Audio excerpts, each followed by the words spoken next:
اس کے بعد ان پیسوں سے ادا کر دیے. او بھائی قومی خزانے میں پیسہ آ گیا گھڑی کا, ٹیکس ادا کر دیا, کوئی چوری تو نہیں کی, تو پھر مسئلہ کیا ہے؟ لیکن مسئلہ یہ ہے کہ پبلک سپورٹ عمران خان کے ساتھ ہے اور عمران خان کو کسی طرح بائی ہک اور بائی کروک مقابلے سے باہر کرنا ہے. سو جج ہمایوں دلاور کی جو امپارشلٹی ہے اس پر سوال اٹھاتے ہوئے پہلے ہائی کورٹ میں بات کی عمران خان کے وکلاء نے, جب وہاں داد رسی نہیں ہوئی اور جو تمام تر اپلیکیشنز انہوں نے اس حوالے سے دے رکھی ہیں جج عامر فاروق صاحب کو, جو چیف جسٹس ہے اسلام آباد ہائی کورٹ کے. بائی دا وے وہی جج صاحب ہیں جنہوں نے مریم نواز کو بھی آزادی کا جو ہے وہ ان کا فیصلہ کیا تھا, اور یہ وہی جسٹس عامر فاروق صاحب ہیں کہ جب عمران خان کو 9 مئی کو یہ شیشے ویشے توڑ کے عمران خان کو بڑے قومی مجرم کی طرح جب گرفتار کر کے لے کر جایا گیا تھا القادر ٹرسٹ کیس میں 9 مئی کو, جو کہ چھٹی والے دن 1 مئی کو رجسٹر بھی کیا گیا تھا جلدی میں, تو اس میں عمران خان کی گرفتاری کو جسٹس عامر فاروق نے کہا کہ یہ قانونی ہے, جبکہ سپریم کورٹ سے جب رجوع کیا گیا تو سپریم کورٹ کے معزز جج صاحبان نے کہا کہ یہ غیر قانونی تھی گرفتاری. تو یہاں سے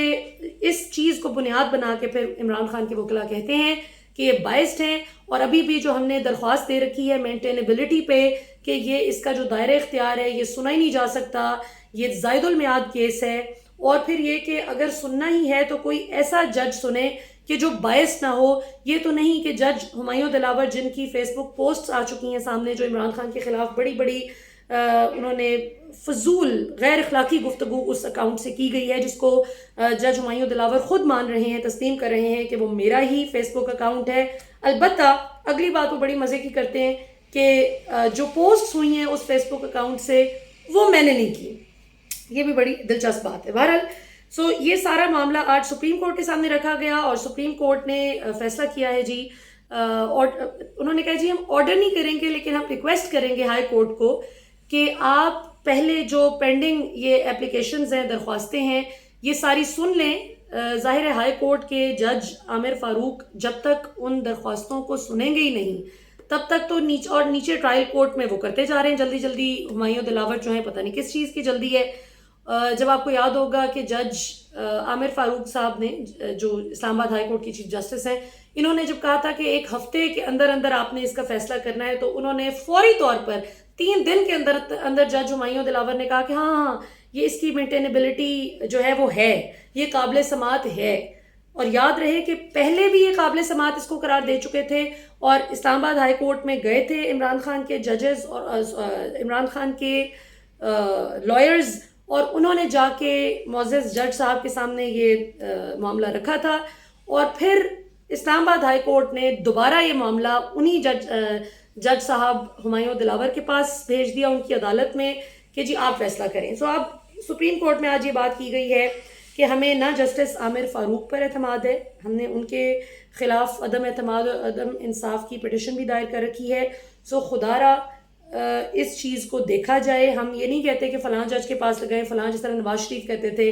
کہ فلاں جج سے کی کورٹ سے نکال کے فلاں جج کے پاس لے جائیں. ہم کہتے ہیں کہ صرف ان جج صاحب کے پاس کیس نہ لگے کیونکہ یہ بائسڈ ہیں, ان کے ماضی کے عمران خان مخالف فیصلوں سے ثابت ہوتا ہے. لہٰذا آپ کسی بھی اور جج کے سامنے لے جائیں, ہمیں وہ نہیں, ہم اس بارے میں پرٹیکولر نہیں ہے کہ کس کو آپ کیس دیتے ہیں.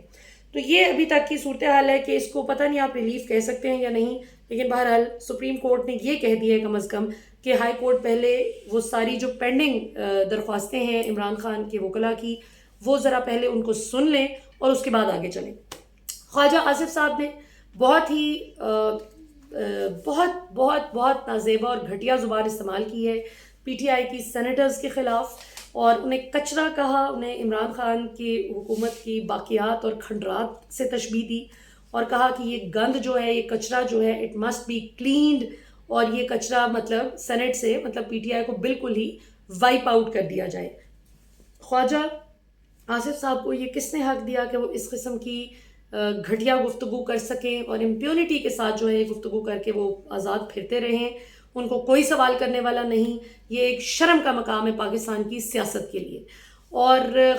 پی ٹی آئی کے جو سینیٹرز ہیں ڈاکٹر زرقا اور دیگر, انہوں نے خیر بڑے اچھے ٹکا کر جواب دیے خواجہ آصف صاحب کو, لیکن مجھے پرسنلی بڑی شرم آئی کہ یہ انہوں نے کیسی گندی بات کی ہے. ہم تو ابھی خواجہ آصف صاحب کی تعریف کر رہے تھے بلکہ وہ اعتزاز احسن صاحب نے بڑی ٹھیک بات کہی کہ میں تو خواجہ آصف کو کہنے لگا تھا کہ یہ شعر لگا جو اس نے کہا ہے کہ اسحاق ڈار کو نہ لگائیں،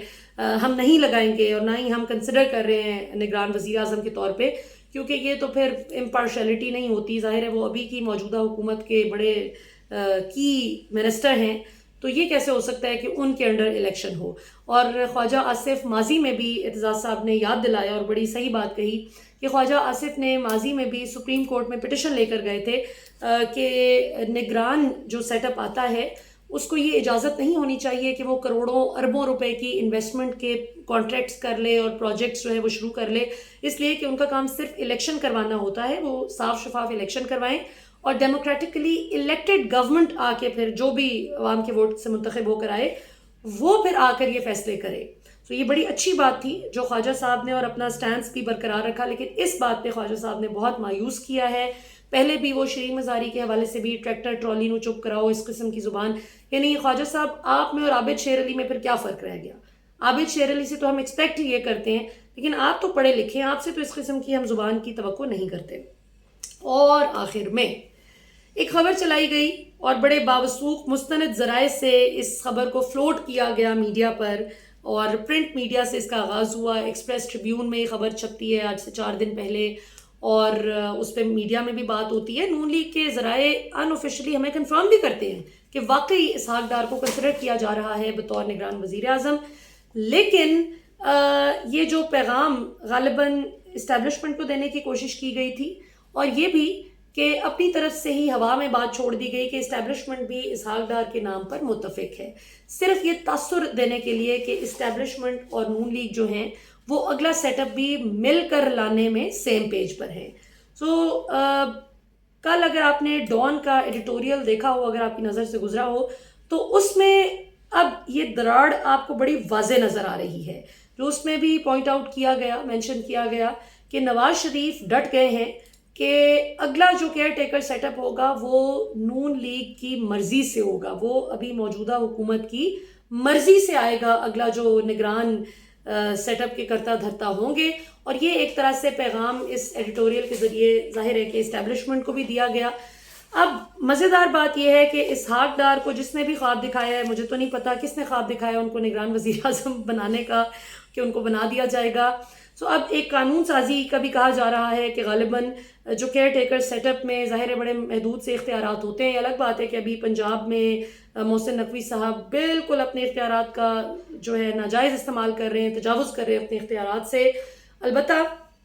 کیونکہ ظاہر اس میں پوسٹنگز، ٹرانسفرز اور اس طرح کے امپورٹنٹ ڈیسیجنز لینے کا اختیار نہیں ہوتا۔ لیکن آج کل خیر قانون ہے کدھر، کون عمل پیرا ہو رہا ہے قانون پر، تو کچھ بھی ہوتا ہے۔ ابھی لیکن اس کی تھوڑی سی اس کو لیجیٹیمائز کرنے کی کوشش کی جا رہی ہے، اس کی لیجسلیشن کی جا رہی ہے کہ اور ذرائع کے مطابق اس کی مزید ابھی ڈیٹیلز آئیں گی تو آپ کو بتائیں گے انشاءاللہ، لیکن ابھی تک ذرائع کے مطابق یہ خبر ملی ہے کہ موجودہ حکومت سے ہی کچھ لیجسلیشن غالباً کروانے کی کوشش کی جا رہی ہے کہ جس میں نگران سیٹ اپ جو ہے ایک تو اس کی جو اختیارات ہیں ان کو تھوڑا سا وسیع کیا جائے گا کہ وہ کچھ اہم فیصلے لینے کی قانونی اجازت رکھتے ہوں گے،